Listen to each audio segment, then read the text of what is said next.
Hello friends. कल हम लोग जो है यूपीपीएससी एलटी ग्रेड 2025 की क्वेश्चन पेपर के एनालिसिस कर रहे थे, सॉल्व कर रहे थे। और आप देख रहे थे कि हम बहुत डिटेल में क्वेश्चन को सॉल्व करा रहे हैं, तब आंसर बता रहे हैं। अगर हम चाहते तो क्वेश्चन का राइट आंसर भी बता करके सारा आप लोग के मन की दुविधा को दूर कर सकते हैं, लेकिन यहाँ पे आप लोग को मेंस भी देना है। और अगर मेंस देना है तो क्वेश्चन का एनालिसिस समझना होगा, उसका ट्रेंड समझना होगा, प्रोसेस समझना होगा, बाकायदे कि हम रिजल्ट तक पहुंचेंगे कैसे। आप अच्छी तरह देख रहे हैं कि यहाँ इंटरमीडिएट के आगे बीएससी का भी सिलेबस ठीक ठाक डीप में जाके कवर किया जा रहा है। तो आपको बिल्कुल डीप में जाके स्टडी करनी है और लाइन के बीच से नॉलेज को कवर करना है। और देख रहे हैं कि ये क्वेश्चन देखते ही हमको ये क्लियर हो जा रहा है कि ये सीक्वेंस एंड सीरीज का क्वेश्चन है। देखिए कन्वर्जेंट, डाइवर्जेंट ये सब जहां लिखा रहे और इस तरीके का ये जो पावर दी गई है, ये सब हमको क्या करना है, इसमें कन्वर्जेंट और डाइवर्जेंट क्लियर करना है। दो स्टेटमेंट आपको दिए गए हैं। कल हम 25 क्वेश्चन आप लोग को बताए थे, तो 26वें क्वेश्चन से आज फिर शुरुआत करते हैं। जितना हो पाता है देखते हैं आज के लेक्चर में कितने क्वेश्चन हो पाते हैं। तो a series sigma u n equal to sigma x power n upon plus n is convergent for all values of x. तो ये स्टेटमेंट सही है कि नहीं, हमको ये देखना है। फिर दूसरा है कि द सीरीज, ये जो सीरीज दी गई इस कन्वर्जेंट, क्या है कन्वर्जेंट है कि डाइवर्जेंट है। तो ये दोनों स्टेटमेंट हमको चेक करना है कि सही है कि नहीं है। देखिए ये जो पावर एन देख करके तो पहले हमको याद आया था, है ना, nth रूट टेस्ट लगेगा। पिछले लेक्चर में भी हमने 2 बार nth रूट टेस्ट लगाए थे। खूब क्वेश्चन nth रूट टेस्ट कन्वर्जेंसी का इस बार पूछा है। तो nth रूट टेस्ट क्या कहता था आपको हम कल भी बताए थे, आज भी बता दे रहे हैं कि अगर सिग्मा यूएन किसी इनफाइनाइट सीरीज का nth टर्म है तो limit n tend to infinity un power 1 upon n, ये वैल्यू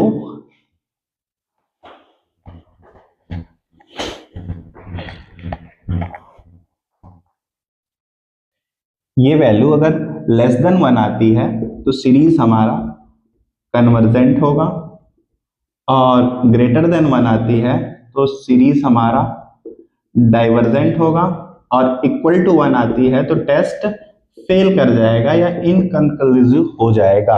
तो यहां देखिए हम क्या करते हैं, लिमिट लगाते हैं, limit n tend to infinity और x power n upon 1 plus n power n की होल पावर 1 अपॉन n। आप देखेंगे कि जब n से n कैंसिल, n से n कैंसिल, तो बचेगा क्या हमारे पास, limit n tend to infinity ax upon 1 plus n।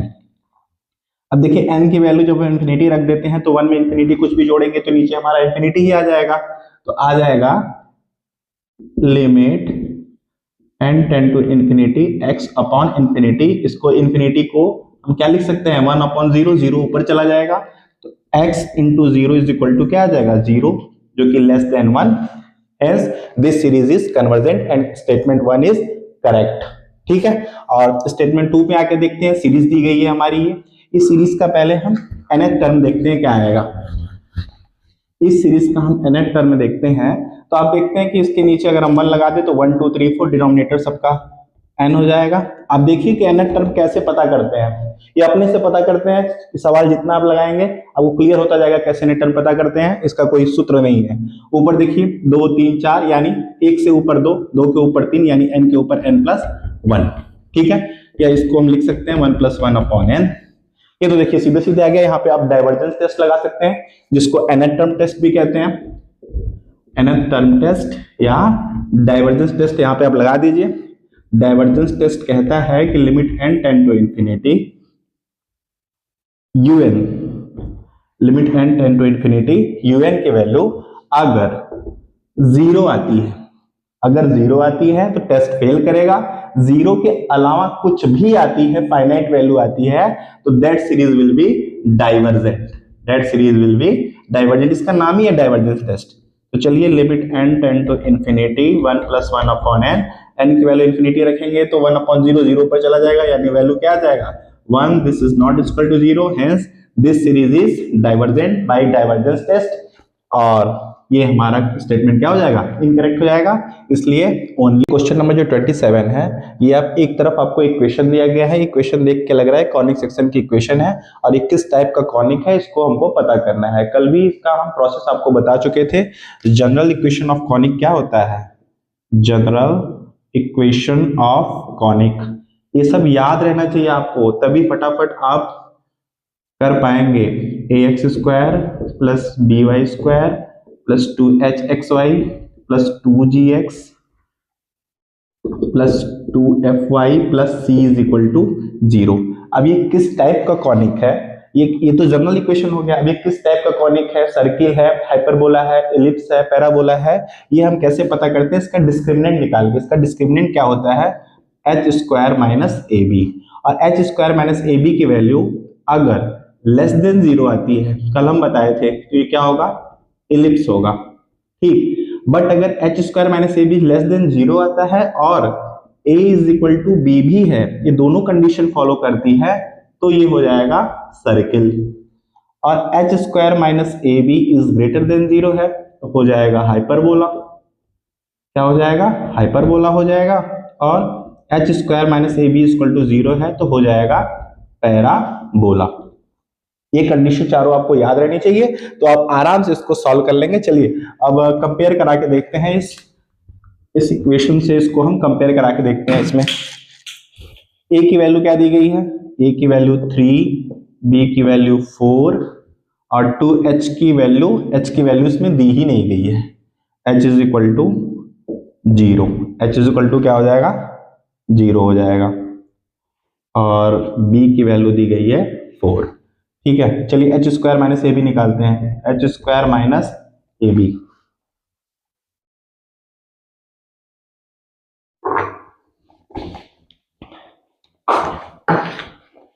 H square minus A b निकालते हैं। एच स्क्वायर की वैल्यू मतलब एच की वैल्यू 0 है, ए बी की वैल्यू क्या है? 4 3 12 मतलब -12 which is less than 0, hence it is ellipse. ये किसको डिनोट करेगा? एलिप्स को डिनोट करेगा, क्योंकि यहाँ a is equal to b के बराबर नहीं है। तो इसका कैसे मैच करा देंगे हम? एलिप्स से मैच करा देंगे। उसके बाद फिर क्या करते हैं? उसके बाद देखिए दूसरा इक्वेशन, इसको इक्वेशन को हमको खोलना पड़ेगा। इसको रूट ऑफ इसको स्क्वायर को खोलिए। 16 x square 9 y square 24 x y minus 256 x minus 142 y plus 849। ये आपको बस समझाने के लिए हम पूरा लिख रहे हैं। आप सोचेंगे कि इतना बड़ा बड़ा क्वेश्चन है तो कैसे सॉल्व करेंगे हम इसको 20-30 सेकंड में? अरे भाई एग्जाम में आप इसको ऐसे लिखेंगे थोड़ी ना। आप सीधा आपको कॉनिक सेक्शन का जनरल इक्वेशन याद रहेगा, सीधा एच की वैल्यू आप निकालेंगे। यहाँ तो सीधा दिख रहा है कि एच की वैल्यू हमारा 4 3 12 दूना 24, यानी 2h की वैल्यू हमारा 24 आनी है, h की वैल्यू 12 आना है, a की वैल्यू 16 आना है, b की वैल्यू 9 आनी है। एच स्क्वायर माइनस ए बी 144 माइनस 144 is equal to 0, that is parabola. ये क्या है? पैराबोला है। इसको इससे डिनोट करा दो। चलिए अब तीसरा इक्वेशन देख लेते हैं। इसमें क्या दिया गया है? a की वैल्यू 9, b की वैल्यू -16, h की वैल्यू 0 दी गई है। एच स्क्वायर माइनस ए बी यानी 0 माइनस ए बी माइनस 16 इंटू 9 माइनस 144 और माइनस माइनस प्लस हो जाएगा, that is greater than 0।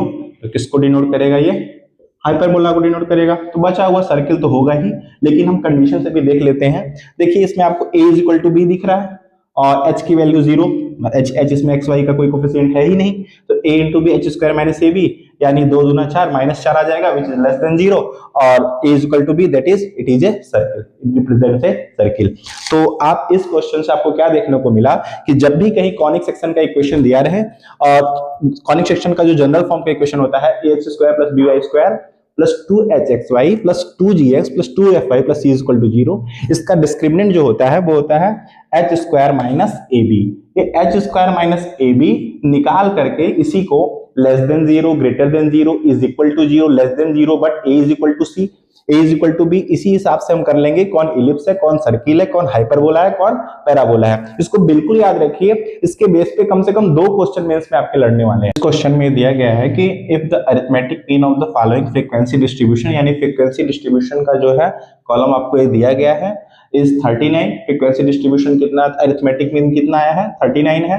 Find the missing term, यानी हमको ये missing term number of labourers, यानी ये फ्रीक्वेंसी है, यानी हमको ये मिसिंग फ्रीक्वेंसी पता करना है। तो हम इसको एज्यूम कर लेते हैं, let us missing frequency b x। Then daily wages ये क्या है? xi है, मिड पॉइंट्स है, और ये फ्रीक्वेंसीज है fi है। अरिथमेटिक मीन का फॉर्मूला क्या होता है? अरिथमेटिक मीन का फॉर्मूला होता है सिग्मा एक्स, अरिथमेटिक मीन का फॉर्मूला होता है sigma X I F I upon sigma F I, यानी इन दोनों को मल्टीप्लाई करके हमको जोड़ देना है और एफ आई को जोड़ करके एफ आई को पूरा जोड़ करके इसमें क्या करना है, डिवाइड दे देना है। तो एक्स आई की sigma X I sigma F I की वैल्यू चलो निकालते हैं। सिग्मा एफ आई की value 10 plus X plus 13 plus 8 plus 5 plus 4, इसको जोड़ो 23 31 36 40, 40 प्लस एक्स, इसकी वैल्यू आ गई। Sigma X I F I निकालो, sigma X I F I यानी 25 दहाम 250, 30 एक्स 35 दहाम 350, 35 तियाएं 90 105, 300 455,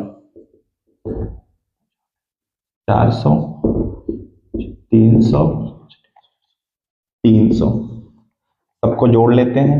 3 3 6 4 1000, 1455, 1655, 1705 प्लस 30 एक्स, ये वैल्यू आ गई। अब हमको क्या करना है, sigma X I F I sigma F आई का अरिथमेटिक मीन में ऐसे डिवाइड करके निकालते हैं और इसकी वैल्यू कितना दी गई है, इसकी वैल्यू दी गई है हमको 39, यानी 39 is equal to 1705 plus 30x upon 40 plus x, multiply कर दीजिए 40 इंटू 39, 4 9 36 3 जाते हैं 1560 प्लस 39x बराबर 1705 प्लस 30x, चलिए इधर लाइए 39 और 30 इधर लाएंगे 9x हो जाएगा, 1705 1560 घटाएंगे 145 आएगा, x is equal to 145 upon 9, इसको डिवाइड दीजिए 9 1 9 5 15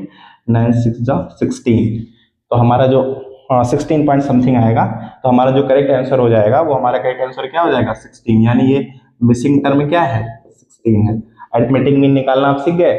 जब भी कभी ऐसे चार्ट दिया रहे और हमको डेली वेजेस या ऊपर की जो वैल्यू रहती है वो हमारी क्या रहती है, मिड पॉइंट्स रहती है, एक्सआई रहती है, फ्रीक्वेंसी हमेशा नीचे दी जाती है, तो हम सबको फ्रीक्वेंसी में मिड पॉइंट्स को मल्टीप्लाई करके सबको जोड़ लेते हैं और उसमें डिवाइड देते हैं किसका, फ्रीक्वेंसी में जोड़ करके, तो हमारे अरिथमेटिक में निकल जाता है। बीच में कहीं भी कोई मिसिंग टर्म दिया रहा है, कभी ये दिया रहा है कभी ये दिया रहा है, सेम यही प्रोसेस लगा के आप उसकी वैल्यू निकाल लेंगे मिसिंग टर्म की। अरिथमेटिक मीन पूछा है तो अरिथमेटिक मीन की वैल्यू निकाल लेंगे। देखिए इस क्वेश्चन में क्या करना है कि the eccentricity of the ellipse, यानी इलिप्स की इसेंट्रिसिटी हमको पता करना है, और ये इलिप्स का आपको इक्वेशन दिया गया है, यानी पहले ही कहा गया है कि इक्वेशन किसका है, इलिप्स का है।